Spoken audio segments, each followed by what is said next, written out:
چجوری با گوشی موبایل کانال یوتیوبمون رو با شماره ایران وریفای کنیم و درآمدزاییش رو فعال کنیم. قبل از شروع حتما برنامه گوگل کروم رو روی گوشی موبایلتون نصب میکنید. وارد گوگل کروم میشید و یوتیوب رو سرچ میکنید. بعد از باز شدن این صفحه 3 نقطه سمت راست رو میزنید و گزینه ریکوست دسکتاپ سایت رو انتخاب میکنید. ساین این رو انتخاب میکنید، جیمیلی که باش کانال یوتیوب رو ساختین رو وارد میکنید و بعد دکمه نکست رو میزنید. روی عکس پروفایل میزنید، وارد یوتیوب استودیو میشید، ستینگ رو انتخاب میکنید، قسمت چنل رو انتخاب میکنید و وارد قسمت فیچر الیجیبیلیتی میشید.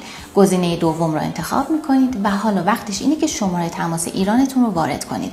برای شماره تماس ایرانتون یک کد ارسال میشه و کد رو اینجا وارد میکنید. بعد از اینکه کانال یوتیوب شما وریفای شد، باید یک سری تنظیمات دیگر هم برای کانال یوتیوبتون انجام بدید که بهتون پیشنهاد میکنم این ویدیو رو ببینین تا 0 تا 100 یوتیوب رو خیلی کامل یاد بگیرید. برای دسترسی پیدا کردن به این فایل آموزشی کپشن رو حتما بخونید.